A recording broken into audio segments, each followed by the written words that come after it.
Morning. আজকে আমাদের day 5। আমরা এখন রয়েছি হোটেল ভ্যালেন্টিনোতে। তো সবাই রেডি হচ্ছে। তো আজকে আমাদের বিশেষ কোথাও যাওয়ার নেই। আজকে আমাদের ব্রেকফাস্ট করার প্ল্যান রয়েছে হলো কেভেন্টার্সে। যদি খুব ভিড় থাকে তাহলে হয়তো প্ল্যান চেঞ্জ হয়ে যাবে।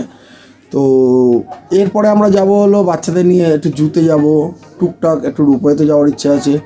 আজকে গাড়িতে করে সেরকম ঘোরার ইচ্ছে নেই, তার কারণ লাস্ট 3 দিন যা আমাদের হেট্রিক জার্নি হয়েছে, প্লাস কালকের দিনটা 4th ডেটাও আমাদের যা হেট্রিক জার্নি হয়েছে। তো আমরা চাইছি আজকের দিনটা একটু রিল্যাক্সে থাকতে, একটু রেস্ট নিতে। কালকে আমরা আবার সাইট সিনে যাব। তো চলুন। আজকে আমাদের প্রোগ্রাম ছিল কেভেন্টার্সে যাওয়ার, কিন্তু কেভেন্টার্সে আজকে বৃহস্পতিবার বন্ধ, সেটা আমরা জানতাম না। তো আমাদের প্রোগ্রাম চেঞ্জ করি। আমরা ঠিক মেলের ডান দিকে যে আস্তাবলের দিকে যে রাস্তাটা আছে, এটা দিয়ে সোজা এসে আমরা টম অ্যান্ড জেরি এখানে আমরা ব্রেকফাস্ট কিছু করবো, এটা ঠিক করেছি। চলুন ভেতরে যাওয়া যাক। রয়েছি টম অ্যান্ড জেরির বাইরে। তো একদম ছোট্ট ক্যাফে, যেখানে বসার জায়গাটা খুবই শর্ট লাগলো, জানি না। তো গিয়ে দেখা যাক এবার কী কী খাবার পাওয়া যাচ্ছে সেটাও দেখে নিচ্ছি। টম অ্যান্ড জেরিতে এসেছি, জায়গা খুবই কম, কিন্তু তার মধ্যে অ্যাডজাস্ট করতে হচ্ছে। কিন্তু এটা খাবারের টেস্ট খুব ভালো। তো আমরা বেশ কিছু জিনিস আমরা অর্ডার দিয়েছি। তার মধ্যে প্রথমে এসেছিলো হট চকলেট, চলে এসছে হলো হট চকলেট। আজকে আমাদের প্রথম মেনু র্যামেন। এটা কী রয়েছে? Chicken cheese ramen. এটা হলো আজকের মেনু। অভিজ্ঞতা এটা কী কী আছে? এটা রয়েছে আপনার স্যান্ডউইচ ব্রেড, আচ্ছা, আপনার বেকন, এগ স্ক্র্যাম্বলড, আচ্ছা। এটা হচ্ছে বেকন। আমাদের পিকুদির জন্য এসছে হলো mix vegetable omelette. Tom and জেরিতে আমরা সকালে একটা ব্রেকফাস্ট করলাম, একটা প্ল্যাটার নিলাম আর রামেন নিলাম, চিকেন চিজ রামেন। এটা খাওয়ার পরে আমরা এই ম্যালের পাশ দিয়ে লেফট সাইড দিয়ে আমরা নেমে যাবো হলো হেঁটে হেঁটে যেতে যাবো চিড়িয়াখানা।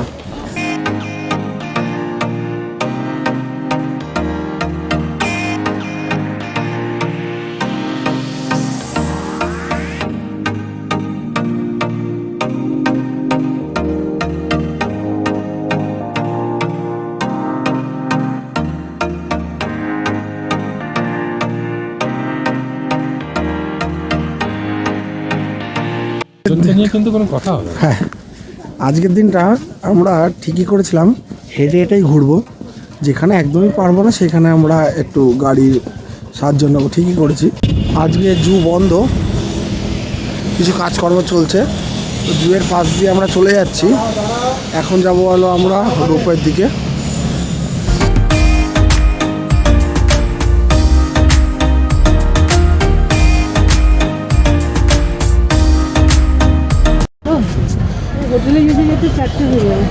আমরা এখন রোপওয়ের কাছে চলে এসেছি।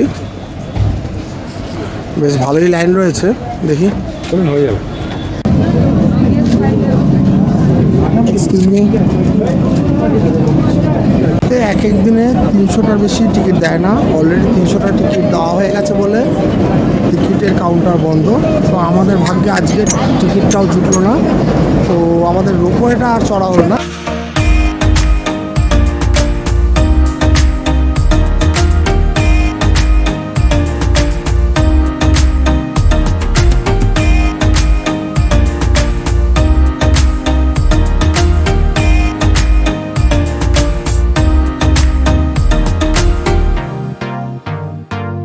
একটা কার হায়ার করলাম। এখন ফার্স্টে যাবো হলো জাপানিজ টেম্পল, তারপর ওখান থেকে মেলে আমাদের ছেড়ে দেওয়া হবে। চলুন। ফাইনালি আজকে আমাদের দিনটা খুবই খারাপ, তার কারণ হলো আমাদের কোনো কিছুই আমরা দেখতে পেলাম না। যেমন জুটা আমাদের বন্ধ ছিল, আর রোপওয়েটাতেও ছিল, কিন্তু 310 জনের বেশি তারা নিচ্ছে না এবং টিকিট কাউন্টার বন্ধ হয়ে গেছে। এই জন্য আমরা টিকিটটা পেলাম না, এই জন্য আমাদের যাওয়াটা হলো না। জাপানিজ টেম্পলসের সামনে চলে এসেছি, গাড়ি সামনে ড্রপ করে দিল। এবার আমরা ভেতরে ঢুকবো, চলুন। এ হলো জাপানিজ টেম্পল, খুব সুন্দর, বিশাল বড়। ভেতরে উঠবো, আর চারদিকে প্রচুর ফুল গাছ রয়েছে, খুব সুন্দর। এই হলো সিঁড়ি, এখান দিয়ে আমাদের উঠতে হবে। উঠে এই সোজা আমরা চলে যাবো হলো জাপানিজ টেম্পল। বেস্ট পার্ট হলো চার সাইডে দেখুন পাইন গাছের বন।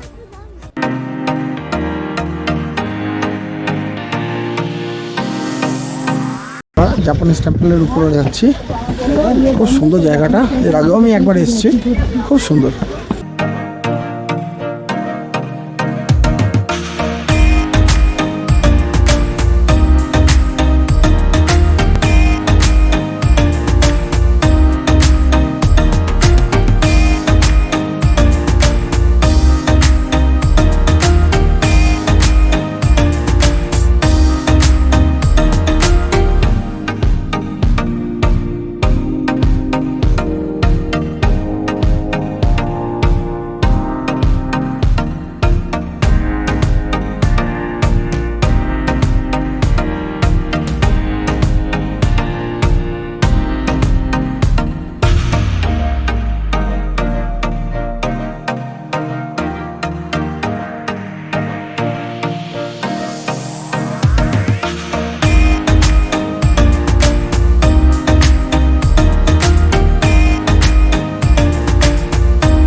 উপরে চলে এসেছি। পুরো টেম্পলের চার সাইডে এরকম পাথরে খোদাই করা নানা ভাস্কর্য রয়েছে, জাস্ট পদ্মফুলের মতন দেখতে। এবার আমাদের হোটেলে ফেরার পালা। আমরা এবার হোটেলে ফিরবো এবং হোটেলে লাঞ্চ করার পরে কিছুটা রেস্ট নেওয়ার পরে আমরা মেলে যাব। আমরা মেলে ঢুকে গেছি অলরেডি। ঢুকেই এখন গোল্ডেন টিপসের আউটলেট, খুব সুন্দর।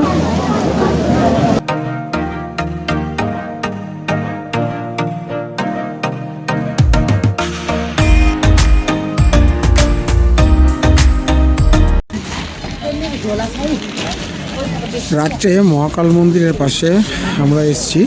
এখানে টুকটাক কিছু গিফটের জিনিস আর কিছু উলেন জিনিস কেনাকাটি চলছে।